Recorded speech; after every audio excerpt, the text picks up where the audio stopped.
been very, very surreal. I think for a talk that's compared sort of to do with mortality, this is a really quite a frightening symbol to have in front of one. So basically, I was on a show just now with Kanye West. At one point today, and Jerry Halliwell and Ricky Gervais, I sat there thinking, this is one of those Hollywood movies where I'm actually on an operating table dying, and this is all just some terrible fantasy in the final closing moments of my life. But I hope that's not the case. So I'm going to talk about this book. So this is me wearing what I remember that jumper vividly. I was 11 there, and that is a tawny eagle called Frodo, which is quite excruciating. And Frodo is still alive and still looks exactly the same, which is very galling. So basically, who is this child? Well, this was me. I was a nightmare child.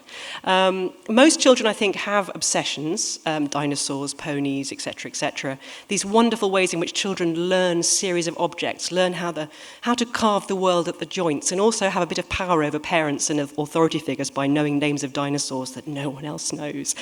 My obsession was hawks. In fact, it reached such a pitch that I used to try and go to sleep when I was about 6 with my arms behind my back like wings. This didn't work, obviously, one can't really sleep like that. And then I used to try and pray to the god Horus during school assemblies. It was a terrible bit of heresy. And when I discovered there was such a thing as falconry, that was it. That was what I wanted to be. Mum was like, are you going to be a doctor or a lawyer? And I'm like, no, I'm going to be a falconer. And her and my dad would just, So they took me to falconry centres. I learnt how to fly hawks. I got my first hawk aged 12, a little kestrel called Amy. Like Billy Casper in Kes, I used to fly her on my school playing field. Unlike Billy Casper, she didn't die horribly, and I had a very, very happy childhood.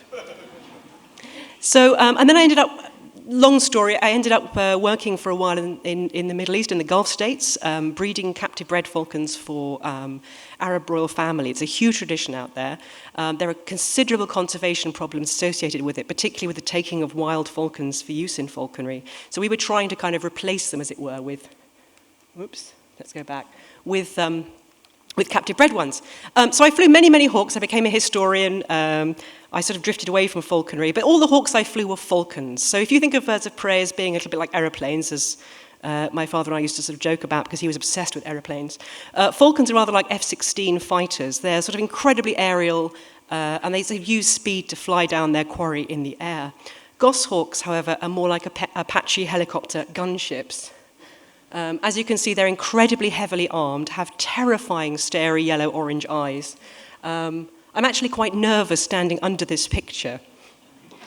They also have a reputation as being not only brutal killers, but also fantastically hard to train. They're very highly strung, very nervous. Once you've tamed them, they don't stay tame. You have to keep reminding them that you're not a monster. Then this thing happened, This is me and my dad many, many years ago in, I think, 1975 at Windsor Safari Park, back when it was still there, with its dreadful dolphin show.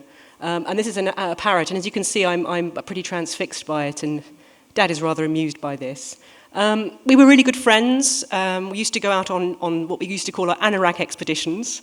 He was obsessed with aeroplanes, I was obsessed with birds. We used to carry binoculars and just look up at things, And then one day he was gone. I got a phone call from my mum. She just said I had a phone call from St. Thomas's Hospital, and at that point I knew that he was dead. I didn't need to hear any more. He had a massive heart attack. He was a press photographer, a very good one. He was the one that took that famous photograph of Charles and Diana kissing on the balcony, for which he stood for 14 hours without drinking or eating in a crowd and half killed himself. Mum was like, "What do you think you were doing?" He said, "I got the picture." So that was my dad. And after he was gone, I just felt the world had kind of blown away. And I started dreaming of these every single night. Something was trying to tell me something.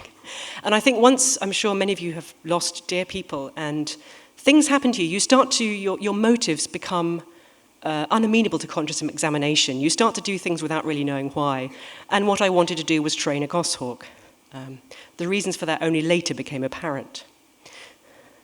So, one Scottish morning, I paced up and down a quayside in Stranraer, It was like a drugs deal, basically. I don't know why I didn't get arrested. I had £800 in my back pocket in an envelope. I was smoking furiously at that point. I was drinking kind of fizzy stuff. I picked up this goshawk and I brought her back to Cambridge. And this is the first morning. As you can see, I'm kind of ragged, and so is she. And then began the great ancient dance of training a hawk. It's probably one of the oldest human-animal relationships. It's been dated pretty well to at least 4,000 years BC. And one of the things that's fascinating about it is that hawks don't change. They've never been domesticated ever. They always have to be taken and trained from scratch and tamed from scratch. And as such, they've come to mean wildness in many cultures in a way that other animals don't. And the methods of training them, too, haven't really changed very much. You can't bully or monster a bird of prey.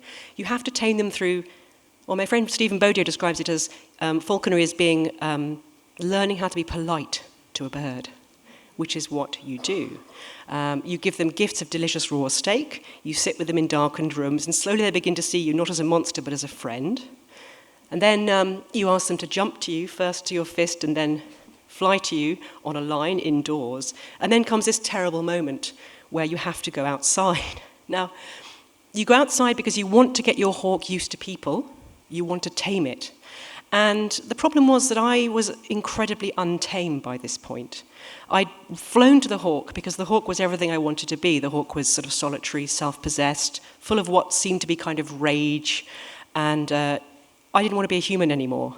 And I spent so much time staring at her in order to try and work out what she was thinking so I could train her and interact with her without frightening her, that I was beginning to see the world through her eyes. So this is New Square in Cambridge. I don't know if any of you have been there. Cambridge is quite an eccentric place, but there are limits. So you can wear a gown and wander around and bump into things, or maybe sort of drop copies of Latin primers in rivers and stuff, but that's all fine. But walking around with a bloody great hawk on your fist does give you some very strange stares.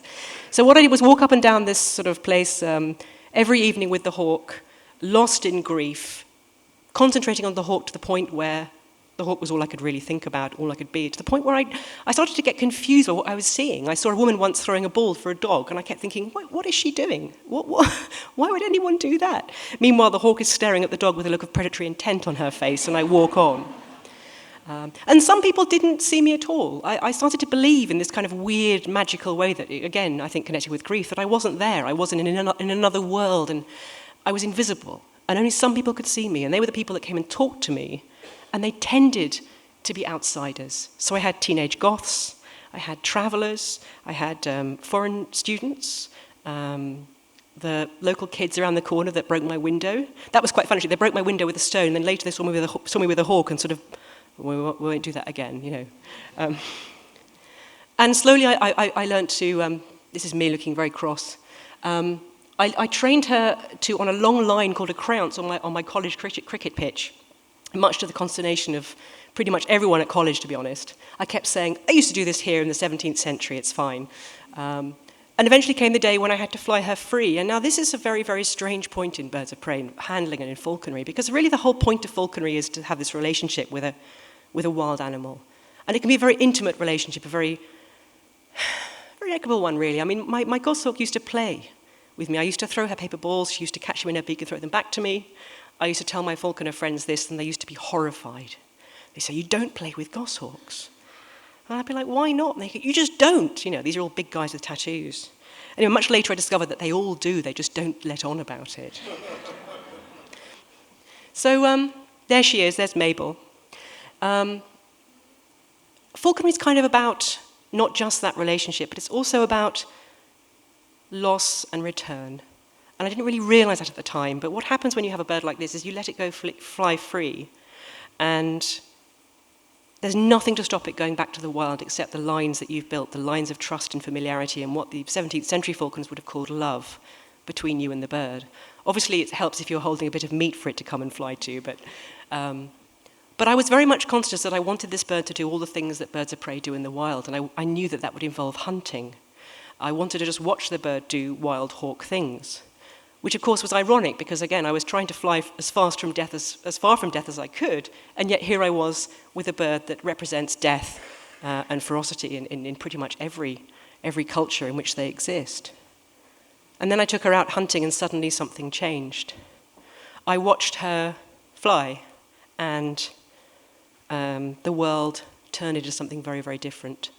I don't quite know what it was, but I think I was looking through her eyes. There I am, wandering off up the hill. The whole ontology of the countryside changed for me. It became a very complicated place that was full of wind and light and movement. It became a much more particulate, all those plant names I'd learned when I was a child suddenly became very obvious to me when I looked at things. This was an extraordinary tapestry of other lives. And I felt inside it. It felt like a very hackneyed thing. But I would go out for hours each day and get covered in mud and thorn scratches and come back with rabbits that she'd caught, and we'd share them. I had very little money at that point, so I'd end up eating my bit cooked, obviously, and hers raw, along with various things I got from the local shop that were reduced for quick sale. So I remember one horrible day I had fried rabbit on stale crumpets. I was in a bad way. But something really bad was happening, and I think basically what was happening is I wasn't really acknowledging my grief. I was flying from it. I was becoming this hawk in order to escape it, and it was working incredibly well. I didn't think about other people. One of my great regrets is I really neglected my mum and my brother. I didn't see very much of them at that point. I let them be. That was a bad thing to have done. Mum's really good about that. She goes, "Oh, you just, it's just you, isn't it, Helen? You do that sort of thing." I was like, "Oh, sorry, Mum." I started to wake up with my face completely wet, and I never knew why. I started sobbing in my sleep, and I started to become even more strange. I started to do things like flinch if people walked past the window of my house. I radically separated myself from any society, any company at all. I started to stuff my face with food or eat nothing. I was basically turning into what I thought was a hawk. I was using nature as a mirror of my own needs, and I think that's one of the great lessons that I learned that year, is that it's not. And then there came this extraordinary moment where I went to my father's memorial service at St. Bride's and sort of stood there, still with kind of thorn scratches all over me, and looked at the congregation and realized I'd made this terrible mistake. I'd read all those books that told you that when you're broken, you should run to the green, you should run to nature, and it will heal everything. I took it far too far. The great ecologist Aldo Leopold wrote about falconry and said it's an extraordinary thing because it's basically a balancing act between the wild and the tame. If your hawk's too wild, it will fly away. If it's too tame, it won't be a hawk. And I guess that was the big realization. There's an extraordinary paper by the anthropologist Rane Villeslev that I mentioned in the book. He talks about the Yukage people in Siberia. He went hunting with them as part of his anthropological research. And they do an amazing thing there. When they're hunting reindeer, they cover themselves in reindeer skins and wear reindeer antlers, and somehow take upon themselves some part of the reindeer's soul. Then they go out and they see the reindeer, and the reindeer recognize them as one of their own and come towards them, which obviously ends quite badly for the reindeer. There's an amazing story he tells about one man who tracked a whole herd of reindeer many, many, many miles across the snow, and suddenly found himself in a village full of people he didn't recognize. And they gave him lichen to eat, which, to be honest, is a bit of a giveaway. He went to sleep, and then he knew he had a wife. He couldn't remember her name.